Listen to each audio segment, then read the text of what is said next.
안녕하세요. 반갑습니다. 최영동 전문가입니다. 반갑습니다. 자, 오늘은 SK 하이닉스에 대한 이야기를 한번 해보도록 하겠습니다. SK 하이닉스의 주가에 대해서 과연 우리가 흠잡을 게 있을 것인가에 대한 고민을 많이 하게 되는데, 뭐 항상 주가를 분석하는 데 있어서 뭐 다양하게 체크를 해야 되는 상황들이고, SK 하이닉스가 위치해 있는 요 현재의 상황 자체가 어떤 형태로 구성이 돼 있는지를 알고 계셔야지만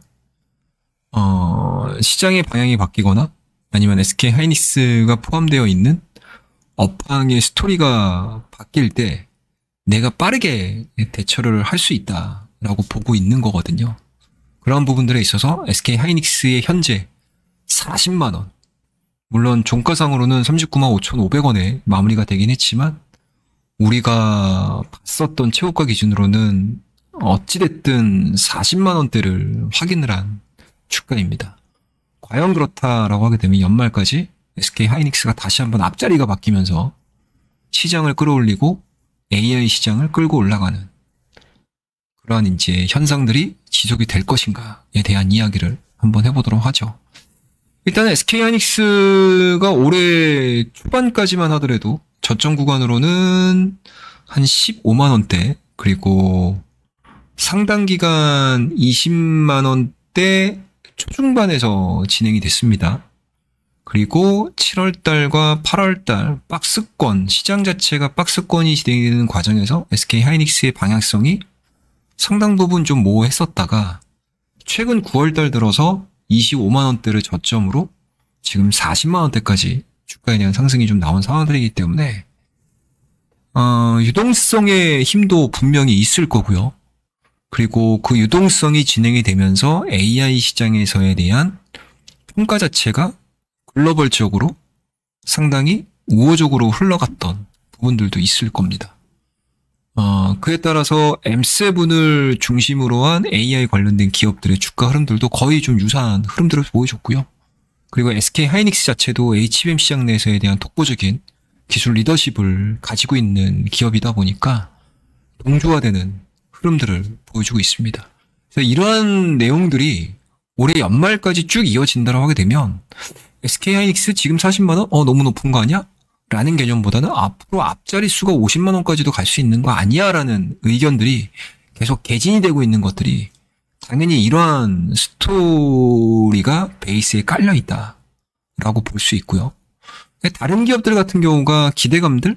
아직까지 보여주지 못했던 실적을 뒤로 한 상태에서 기대감만을 가지고 움직였다고 하게 되면 SK 하이닉스는 사실 좀 다른 부분들이 있죠. 첫 번째로는 매출액에 대한 성장입니다. 그리고 영업이익 같은 경우도 2025년도 평가되는 예상되는 평균 영업이익을 보게 되면 40조 내외로 예상을 하고 있는 상황들이기 때문에 실적 개선까지 같이 동반해서 진행이 되고 있습니다. 당연히 실적이 좋아진다고 하게 되면은 재무 건전성 역시도 당연히 강화가 되고 있고 안정적인 현금 흐름 창출 능력들을 계속 키워나가고 있는 상황들이기 때문에 장기적인 성장 동력 확보가 진행이 되고 있다라고 볼 수 있고요. 뭐 HBM 시장 자체가 뭐 HBM 현재까지 보여주고 있는 3 시장으로 끝나는 게 아니고 2026년도에는 HBM4로 넘어가면서 이 HBM4 시장 내에서도 역시나 SK 하이닉스가 보여줄 수 있는 기술적인 뭐 독자적인 움직임들, 그리고 거기에 걸맞는 수율이라든지 그리고 거기에 걸맞는 원가 구조를 또 보여줄 수 있는 그런 상황들이기 때문에 현재 진행되고 있는 상승 추세 같은 경우 SK 하이닉스를 중심으로 해서 하락세가 진행이 된다는 개념보다는 AI 시장에서에 대한 뭔가 불협화음이 나왔었을 때 조정이 나오는 거지, SK 하이닉스가 무언가 SK 하이닉스 내부의 문제로 인해서 주가가 꺾일 일은 그렇게까지 크지 않다라고 보는 게 지금 시장에서에 대한 중론이다라고 볼 수가 있을 것 같습니다. 그렇다고 되면은 그 와중에서도 너무 좋은 얘기만 해드리긴 했지만 이 안에서도 우리가 주의를 해야 될 필요성은 분명히 있겠죠. 그 부분들을 우리가 어디서 찾아야 되냐라는 것들인데, AI 시장이 과연 어느 시점까지 상승세가 쭉 진행이 될 것인가. 이 부분에 대한 고민들을 해 봐야 될 거고요. 그리고 이 HBM 시장 자체가 지금 SK하이닉스, 삼성전자, 마이크론, SK하이닉스, 마이크론, 삼성전자 이 삼각편대를 중심으로 해서 지속적으로 키워나갈 것이냐, 또는 가격 경쟁이 붙기 시작을 하면서 처음으로 하락을 하는 시점을 보여준다라고 하게 되면, 그리고 현재는 어찌됐든 HBM 시장에서의 가격 결정력 자체가 제조사 쪽에 있다라고 하게 되면, 이 가격 경쟁력에 대한 키 자체가 주요 고객사로 이동이 된다라고 하게 되면 당연히 주가는 정점을 찍고 밀릴 가능성이 높겠죠. 그래서 그런 타이밍들을 잘 보셔야 될 가능성이 상당히 좀 높지 않을까라는 관점이고, 두 번째로는 이제 글로벌 경기 둔화겠죠. 뭐 자연스러운 거 아닐까요? 경기 둔화가 이루어진다라고 하게 되면은 그동안에 천문학적인 돈을 썼었던 AI 기업들의 투자금 자체는 당연히 줄어들 것이고요. 그래서 투자금 자체가 하락을 한다, 감소가 된다라는 부분들은 엔비디아에 대한 칩 구매율이 떨어질 수밖에 없는 거고, 칩 구매율이 떨어진다라고 하게 되면 자연스럽게 HBM 시장도 축소가 될 수밖에 없는 상황들이기 때문에 글로벌 경기 둔화에 대한 타이밍들을 현재로서는 가장 좀 잘 지켜보셔야 되는 위험 요소가 아닐까라고 생각을 하고 있습니다. 그와 더불어서 이제 기술 경쟁이거든요. 그러니까 앞서서 말씀드렸던 거는 가격 경쟁, 그리고 마지막에 우리가 좀 체크를 하고 넘어가야 될 부분들은 기술 개발 부분에 있어서 뭐 지연이 될 수 있다거나 아니면 경쟁 심화가 이루어지는 그런 상황들.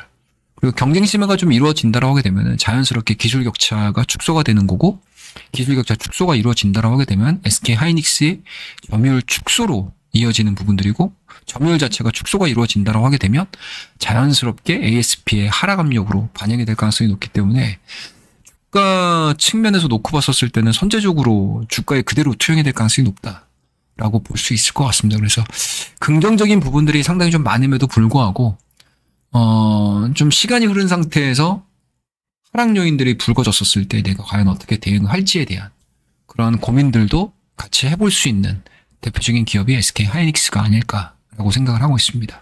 그래서 전반적인 그림들로 놓고 봤었을 때 시장의 상승은 곧 SK하이닉스, 반도체 업종에 대한 상승으로 이어질 것이고요. 주가가 정점을 찍고 조정을 받기 시작을 했었을 때 과연 SK하이닉스가 어떠한 형태로 흐름들이 좀 나와줄 수 있을지, 그리고 어떠한 요인들을 가지고 주가에 대한 조정이 시작이 되는지, 이러한 부분들을 양쪽의 키포인트를 잘 알고 계신다라고 하게 되면 언제든지 현명한 투자자로서 SK하이닉스의 주주로서 대응을 할 수 있지 않을까라는 관점에서 이 정도 시점에서는 한 번쯤은 중간 점검 성격으로 SK하이닉스를 바라보는 것도 나쁘지 않겠다라는 생각에 오늘 저의 생각들을 담아서 SK하이닉스의 주가 추이, 주가 흐름, 그리고 향후 어떠한 시점에서 우리가 대응을 해야 될지에 대한 이야기들까지 짧게나마 말씀드렸으니까 참고해 주시고, 오늘 내용이 좋으셨다면 구독과 좋아요, 알림 설정 부탁드리도록 하겠습니다. 감사합니다.